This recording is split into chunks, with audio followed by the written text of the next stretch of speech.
Eh bien, bonjour à tous et à toutes.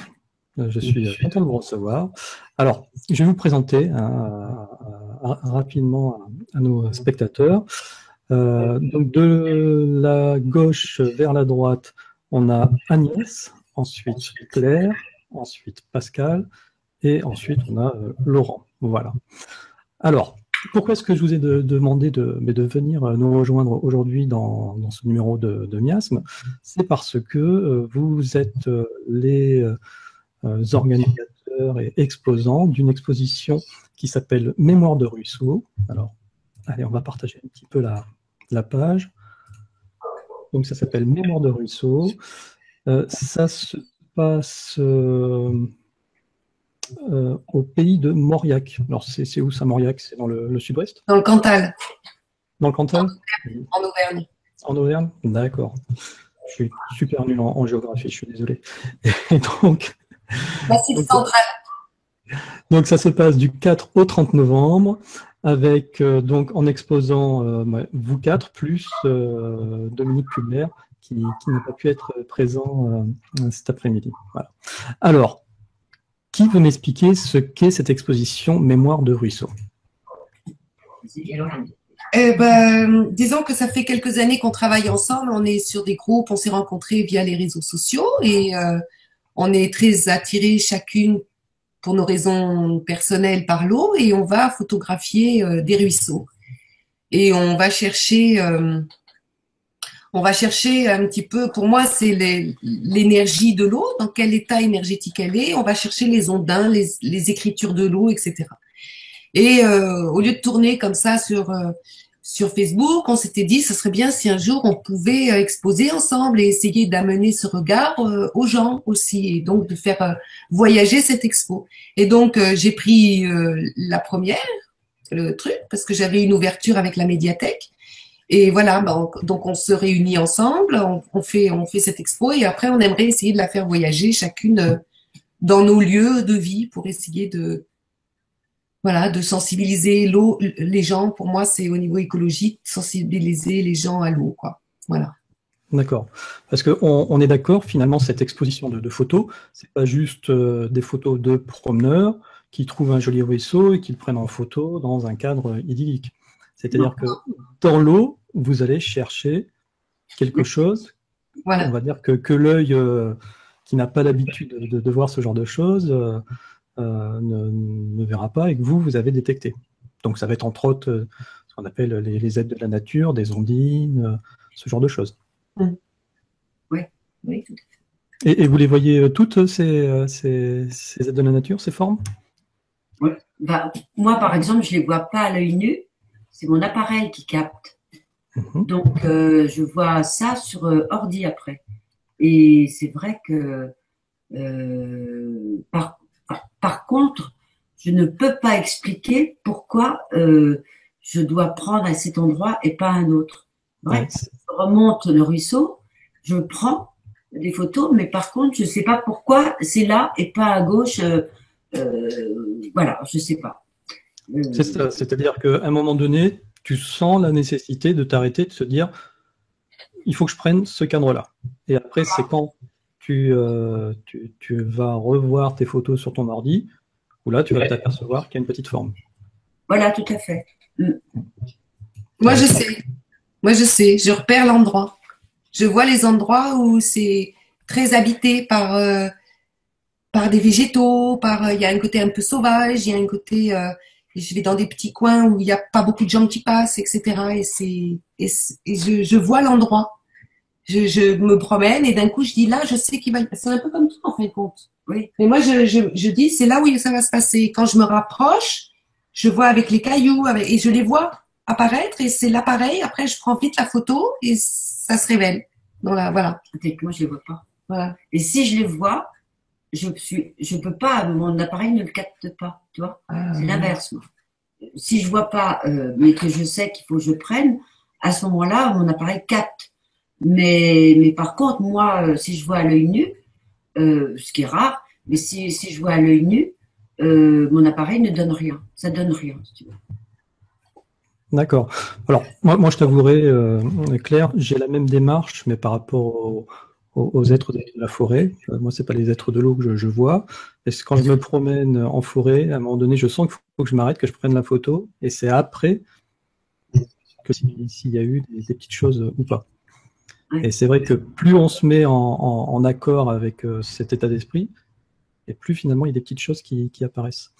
Est-ce que par hasard vous les appelez, vous les invoquez? Quoi, les invoquer, c'est un grand mot, hein, mais est-ce que mentalement vous demandez à ce qu'il y ait des êtres présents au moment où vous prenez la photo?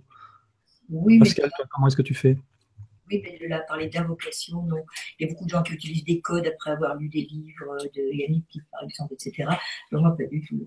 Je sens quelque chose, parfois je vois. Ça a commencé comme ça, je voyais des choses dans une source sacrée qui se trouve à côté de chez moi. Je voyais vraiment les visages. C'est là que je me suis mise à prendre des photos. Et bon, parfois je les vois, parfois je ne les vois pas. Mais généralement, c'est presque plus télépathique. C'est presque plus à l'intérieur, on sait que. Et parfois, ça peut durer une demi-heure.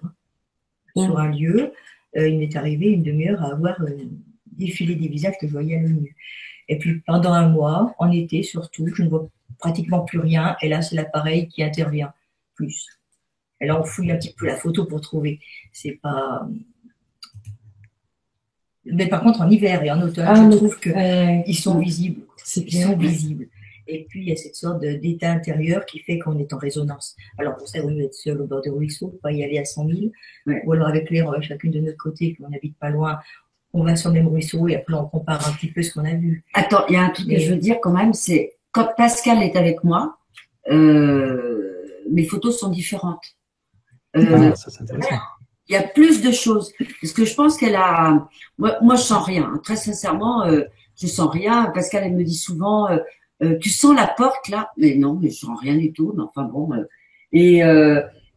Donc elle a un don. Si. Non. Et voilà. Et après, quand je vais refaire des photos dans mon ruisseau qui longe la maison, c'est vrai que je sais pas, elle doit avoir des ondes positives qui m'arrivent dessus. Et à ce moment-là, je vois des choses pas possibles. Oui, non, c'est vrai. Et par contre aussi, on est en familiarité avec un ruisseau et un lieu. Oui. À force de prendre toujours son ruisseau à côté de chez soi, de le fréquenter, on l'aime. Le ruisseau est une entité à part entière. Et puis, il y a des petits êtres dedans. Mais je dirais que le ruisseau devient un ami. Enfin, pour moi, c'est affectif. C'est affectif et clair, c'est pareil. Quand tu parles de ton ruisseau, ça, je l'ai vu dans mon ruisseau. Il y a une sorte de fierté affective presque de son ruisseau. Et on découvre que ce petit ruisseau, ben, parfois, il n'est pas toujours très propre, il y a des choses qui se sont passées. Alors on se dit justement, si on peut montrer ça, qu'il y a quelque chose de vraiment vivant, sacré, c'est intéressant, quoi. C'est intéressant. Ça, c'est intéressant ce que tu dis, Pascal, c'est-à-dire qu'il y a une intention d'amour par rapport au lieu, et finalement, plus l'intention d'amour est là, plus le lieu te le rend. Tout à fait. Tout à fait. Et puis, plus on rêve sur un lieu, je pense, plus on se met en résonance avec le lieu. C'est pour ça que, bon, moi, c'est un peu mon histoire, mais c'est plus, à l'origine, c'était plus les lieux sacrés. J'aime beaucoup les églises romanes, je fouillais beaucoup dans la statuaire romane et je me suis aperçue qu'il y avait toujours ces sources, toujours des sources pas loin, qu'il y avait un lien. Et toute petite, j'allais porter de l'eau l'eau de Lourdes aux malades, parce que j'allais avec mes parents toutes les années à Lourdes. Et le fait d'être dépositaire de cette eau qui était pour moi sacrée, miraculeuse, enfin il y avait toute une poésie autour. La petite Bernadette Soubirous qui avait vu Aquero, enfin cette forme blanche, etc. En fait, il y a tout ce potentiel de rêve qui est lié à ça aussi. Il y a l'imaginaire, il y a le rêve, c'est un tout. Mais il y a quand même une forme d'attachement presque amoureux avec un ruisseau. Enfin, moi, et d'ailleurs, ça a agacé beaucoup Dominique, parce que quand j'ai connu Pascal, après je suis allée prendre Dominique en ami, parce que j'ai vu dans l'eau, en essayant de faire sauter des gouttes dans mon bassin, pour faire sauter des gouttes, et un soir, c'était marqué Love. Tu te souviens de ça? Et oui, donc, j'ai envoyé tout de suite à Dominique, à Pascal d'abord, puis à Dominique après. Et Dominique, ça l'a agacé parce qu'il m'a dit, ça fait des années que je cherche ça. Comment tu as fait? J'ai rien fait. C'est arrivé tout seul. Alors, en parlant de Dominique Kubler, j'en profite donc pour, comme il n'est pas là, pour donner le lien vers son Facebook. Et puis, ce que je vous propose, c'est même qu'on va regarder sa présentation qui s'appelle La magie du ruisseau. Donc, sa page YouTube, pardon, c'est Cubondine. Voilà, tapez Cubondine sur YouTube et vous allez retrouver toutes ces vidéos. Et là, on va regarder La magie du ruisseau.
Donc, quand on voit effectivement cette présentation, c'est vrai que c'est magique. C'est le terme qu'on a envie d'avoir, c'est juste magique.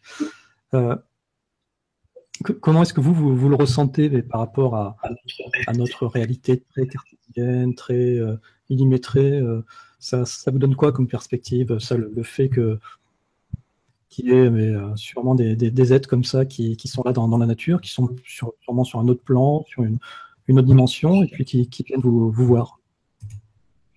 Moi, je sais que quand j'ai commencé ce travail, j'ai été attirée par ces petits êtres, etc. Bon, qu'on voyait, que je voyais dans les nuages, que je voyais dans les arbres aussi, dans les fourrés, Et puis, à un moment, je me suis dit, il faut, en fin de compte, essayer de montrer comment ils peuvent souffrir des pollutions que nous rejetons dans l'eau.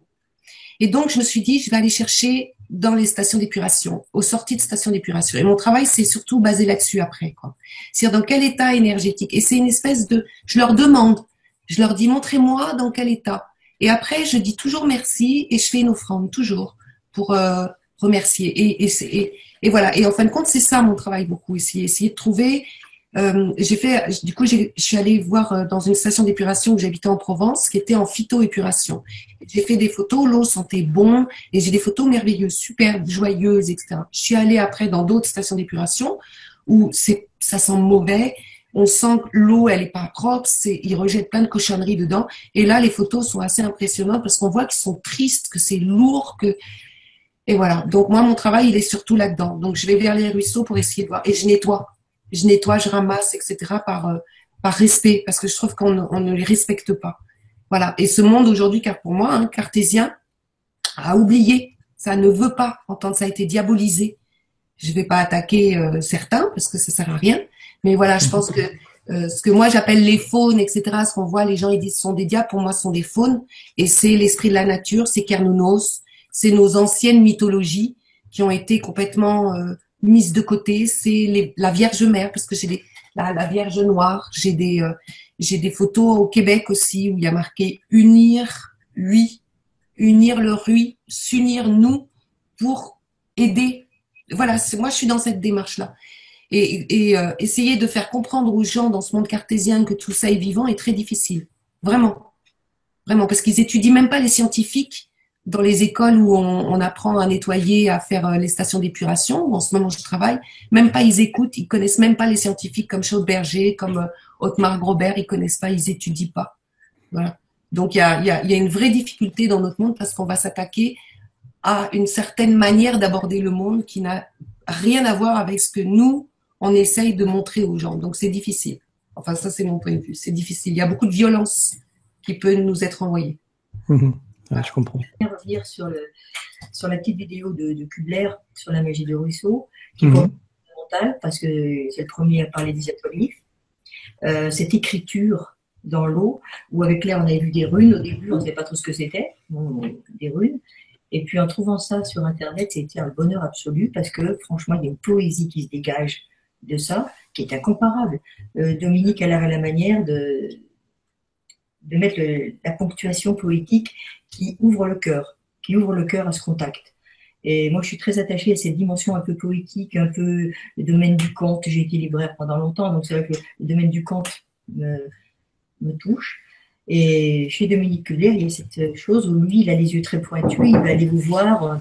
Nous, on a peut-être parfois l'appréhension qu'ici, il y a quelque chose. Kubler va aller vous chercher les deux petits yeux pointus qui sont derrière, qui sont vraiment vivants. Il va vous dénicher le petit être. Voilà, le petit gnome précis. Kubler, il a ça. Et ça, je voulais quand même lui rendre hommage. Parce que c'est vraiment une chance inouïe quand même de tomber sur cette vidéo. C'était curseur. Et puis c'était une chance inouïe que Claire m'invite un jour à photographier son bassin, où elle a eu ces photos sublimes de petites choses, où on voyait Futard, etc. Oui, moi j'ai eu de la chance de connaître aussi Pascal. Je me souviens de ces gouttes où je voyais des runes. Je voyais dans tes gouttes, il y a des runes. Alors je croyais que son bassin était vraiment magique pour écrire comme ça. Et puis bon, après on s'est aperçu que ça s'appelait des aquaglyphes. Quelqu'un lui avait donné un nom qui était peut-être plus juste. Mais c'est Dominique. C'est Dominique. Voilà. Et c'est à partir de cette vidéo que vraiment après, on a vraiment cherché plus à regarder nos photos de plus près. Et bon, les photos ne sont pas à vocation artistique. Je fais ça avec des petits appareils électroniques minimalistes. Mais c'est vraiment la démarche de trouver cette présence, de rentrer en communication, en communion avec cette présence, sentir un dans le grand tout, quoi. Voilà. Ok. Alors, on reviendra après tout à l'heure sur toi, Laurent, sur la façon dont tu prends en photo l'eau, parce que c'est une façon qui est complètement différente, mais elle est quand même justifiée, ta présence sur cette exposition est justifiée. Mais je voulais quand même te poser une question. Quel est ton regard, toi, sur la façon de tes camarades de prendre leurs photos et de faire ressortir ces êtres de la nature? Quel est ton point de vue là-dessus? Le travail est strictement similaire, à part que j'ai un appareil photo comme eux, simplement c'est grossi à l'aide d'un microscope. Et je dirais, on appelle la mémoire de l'eau, je dirais information, l'eau communique, l'eau est vivante, nous on est vivant, on communique avec elle, et il y a des êtres vivants qui apparaissent en macro, en micro, et on appelle mémoire, moi je dirais plutôt des informations que l'on peut observer, qui apparaissent, comme elles ont très bien décrit, quand elles en ont envie. Ça apparaît pas, on n'appuie pas sur un bouton, on a les informations de suite. Donc cette magie, donc toutes les eaux sont vivantes, même une eau qui n'est pas potable, entre guillemets. Un ruisseau n'est pas aux normes de potabilité, mais en tout cas, il y a des êtres, des informations plutôt, qui apparaissent. Après, c'est à nous à les prendre en photo, en vidéo, à les décrire, mais chacun est libre de voir ce qu'il veut dans ces images. Ouais, tout à fait. Puis on verra aussi avec toi tes photos que l'intention, hein, justement, que tu mets dans la photo peut influencer le modèle et ce que tu arrives à prendre en photo. Alors, en parlant vous avez avec vous quelques toiles, quelques photos, on va dire. Par qui est-ce qu'on commence? Qui est-ce qui veut commencer à nous montrer un petit peu ce que vous avez fait? Moi, j'ai pas. J'ai fait l'affiche, ça c'est après avec mes photos. C'est une de mes photos, celle-là, l'affiche. J'ai fait ça aussi, mais en fin de compte, chacun, mais tu vois, je sais pas si tu verras bien. Non, alors, on verra pas bien. Ce qu'on va faire, on va partager ton site. Voilà, je pense que c'est plus simple. Voilà. Donc là, ton site, ça s'appelle lecolo.fr. Donc l-eco-l-o.fr. Sinon, vous tapez l'écolo Agnès sur Google et puis vous allez trouver. Donc là, on voit défiler quelques-unes de tes photos où, effectivement, quand on prête l'œil, on voit des singularités dans ces photos. Qu'est-ce que tu peux nous en dire sur ces photos-là? Là, par exemple, celle-ci, c'est en station d'épuration où moi, je vois une tortue avec sa main qui nous présente et ça sentait très, très mauvais. Et la tortue, je travaille beaucoup avec la symbolique. C'est-à-dire qu'est-ce que l'animal représente chez nous, en Europe, mais aussi à l'extérieur. Et on s'aperçoit qu'il y a vraiment comme un... Bon, il y a l'âme du monde, comme il disait Giraudoux dans Ondine. C'est comme dit aussi Paolo Coelho dans L'Alchimiste. C'est l'âme du monde qui s'exprime à travers des symboles. Voilà, pour moi, c'est ça. Et c'est un dialogue. Donc, dans cette demande que je fais, quand je vais faire mes photos, c'est ça qui me vient. Voilà. Donc là, par exemple, c'est vraiment une tortue. Et qu'est-ce que représente la tortue qui porte le monde, quoi. Voilà. Donc, elle me montre effectivement que c'est triste, qu'il y a quelque chose qui est, parce qu'il y avait une autre photo qui allait, et puis c'était un Bès, le dieu égyptien qui représente la famille, la maison, etc. Bon, mais il faisait la gueule. Là, par exemple, celle-là, elle sort d'une station d'épuration en phytoépuration. C'est ce que je t'ai expliqué tout à l'heure. Tu vois, où il y a le petit faune rouge et derrière, il y a comme une forme blanche qui a un demi-profil d'animal un peu félin. Et pour moi, ça représente Bastet. Et à gauche, là, il y a un faune qui sent... Et l'eau était merveilleuse, elle sentait bon, c'était vivant, quoi. On voyait la différence. Voilà. Elle est magnifique, ouais, cette photo. Voilà. La suivante. Ça, alors c'est là, je me souviens plus, je crois que je l'avais pris dans un ruisseau où effectivement il y a un tout petit aquaglyphe d'un petit bonhomme qui monte sur le nez d'un autre. Alors les gens ne voient pas forcément la même chose que moi, je le sais. Voilà, et on voit un profil, avec son nez, un grand nez un peu pointu, une bouche en dessous et son œil. Ouais, voilà, et bon, ça pour moi c'est un faune ou un ondin, je sais pas, mais qui, voilà, et c'est peut-être moi qui grimpe, qui galère, je sais pas. Non, ouais. Alors c'est vrai que là, parce qu'après, toute la difficulté, c'est aussi de faire le distinguo entre le véritable être de la nature et la pareidolie. C'est-à-dire le fait que le cerveau va simuler une forme à quelque chose de connu. Et c'est vrai qu'avec l'habitude, on arrive à distinguer un petit peu les deux. Donc, autant moi je pense que ton faune avec le nez, etc., ça ressemble plus à une pareidolie. Et le petit être qui monte sur le nez, par contre, là, il y a effectivement quelque chose d'assez significatif. Ouais, enfin, pareidolie, c'est vraiment encore une fois une manière cartésienne d'expliquer des choses qu'on ne comprend pas, quoi. Pourquoi ça serait de la pareidolie? Pourquoi ça ne serait pas réellement un être qui se montre à moitié, quoi? Oui, tout à fait. Pareidolie, enfin voilà, c'est délicat comme sujet. Moi, je transforme les mots, je m'amuse avec le langage des oiseaux. Donc, est-ce que c'est pareil, idole, i, comme avec, tu sais, avec un y, où tu perds les bras et c'est nous, quoi, tu vois, je sais pas. Voilà. Alors, après, sur celle-ci, sa chèvre et son dragon. Elle. Parfois, Oui. Qu'est-ce que tu peux nous dire sur celle-ci? Celle-ci, ben, à gauche, il y a un personnage qui est dessiné dans le mouvement blanc, là, et c'est un profil. Et juste à sa gauche, il y a une chèvre. Et au-dessus, mais c'est beaucoup plus difficile à le voir, il y a un dragon. Et le dragon, c'est la vouivre.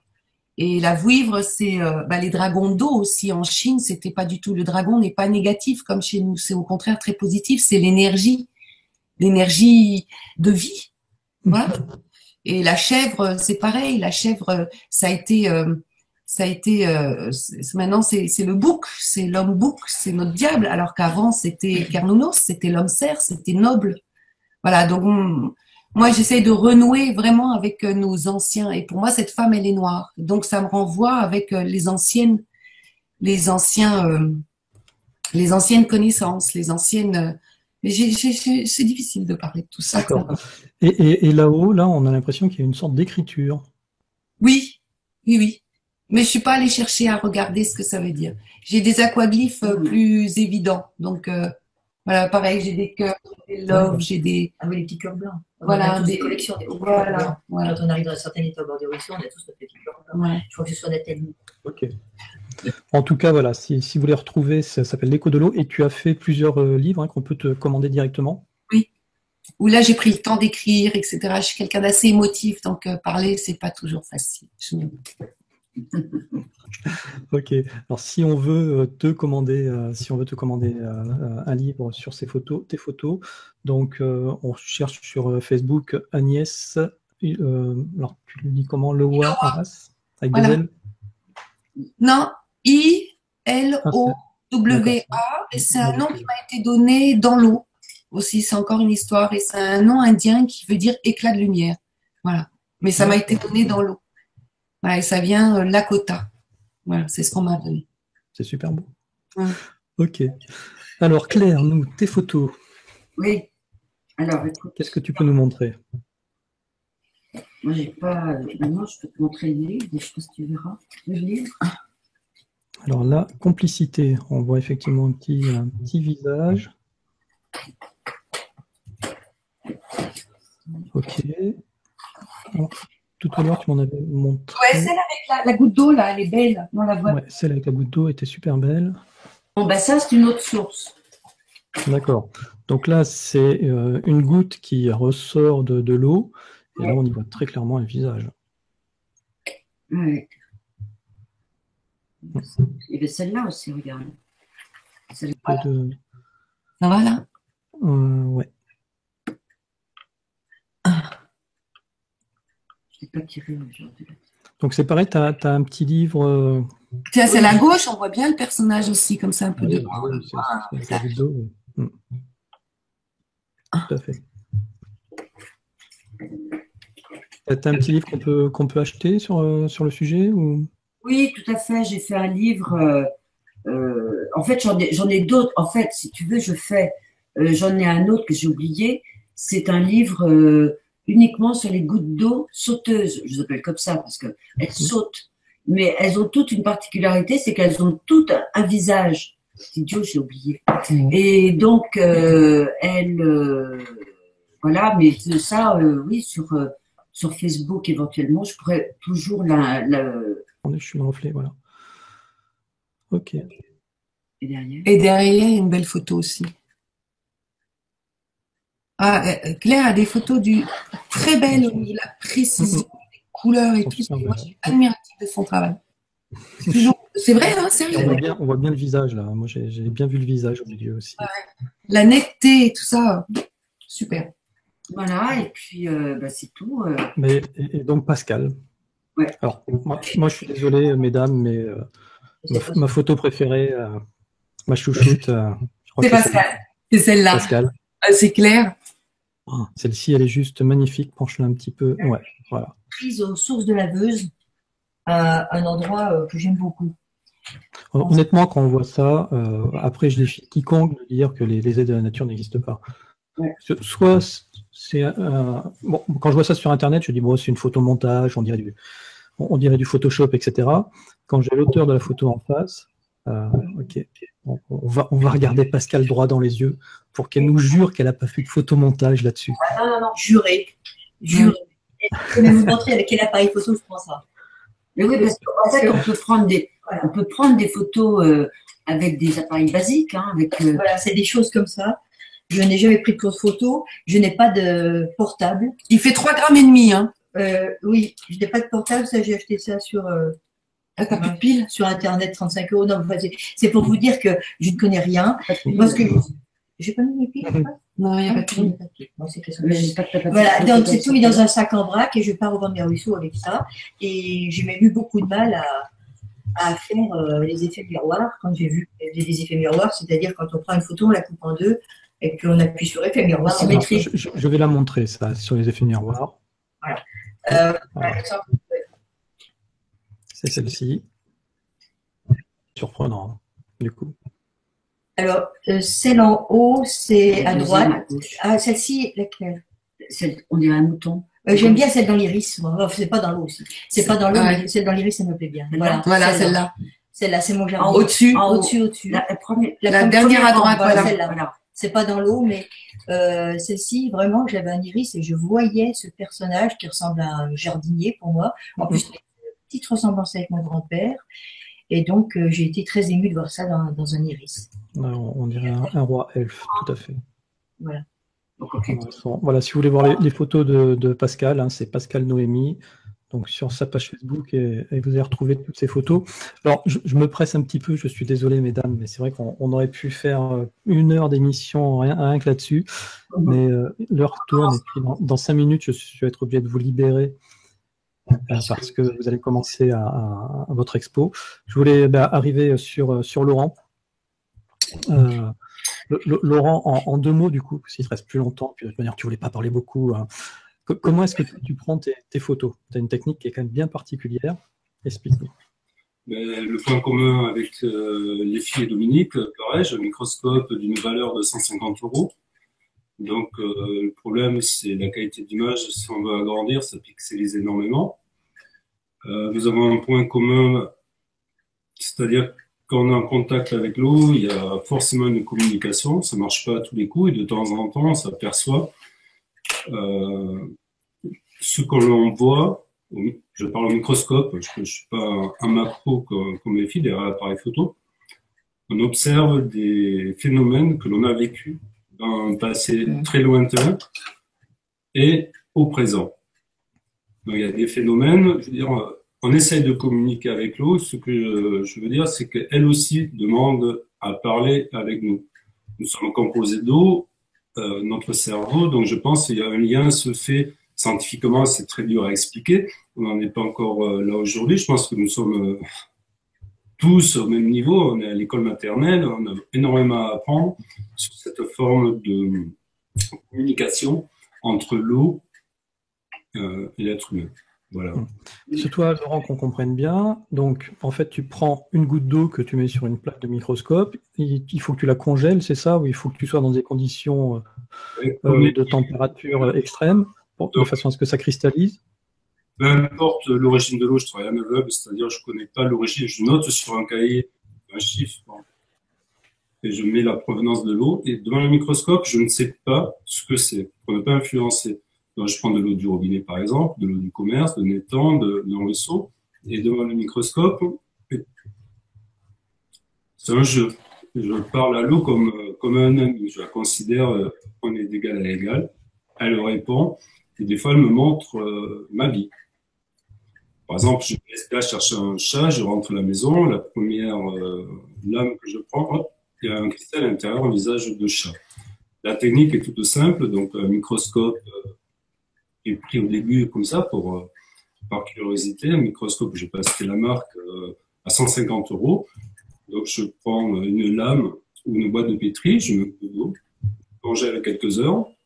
Ensuite, le temps que l'eau soit bien congelée, je regarde avec le microscope et suivant la température extérieure, S'il fait 0 degré, ben, en moyenne, j'ai 10 secondes pour observer la lame, c'est-à-dire je prends une infime partie de la lame, je paye le temps de tout observer. Oui. D'accord. Et d'ailleurs, donc tu disais, là je suis sur ton site, hein, qui s'appelle waterphoto.eu. Donc tu disais qu'effectivement, dans ces photos que tu arrives à prendre, tu y vois des choses de ton quotidien, et celle-ci, elle est très particulière, hein, celle qui est en bas avec l'enfant la photo de ton garçon à côté. Dans cette cellule d'eau, on y voit très nettement le même sourire et les yeux Je parle énormément de cœur, j'ai beaucoup de cœur dans les photos d'eau. Les 2 photos vertes sont faites sans filtre colorimétrique. L'eau sous microscope est toujours verte, mais pour donner un peu plus de poésie, les gens, pour les faire rêver, pour les gens, pour le grand public, l'eau est bleue, donc j'ai rajouté un filtre colorimétrique. Pour la photo du bas dont tu me parles, à un moment donné, je suis sur une photo à Biarritz avec le monsieur qui est sur ma gauche, enfin à ma droite à l'écran, c'est Masaru Emoto. Et quand on s'est rencontrés à l'exposition, cette convention quantique, il me demandait des photos au dîner de gala. J'avais pas de photos sur moi, je lui ai présenté une série de photos sur mon téléphone portable. Et à un moment donné, apparaissait la photo de mon fils. C'est une fossette sur sa joue à droite.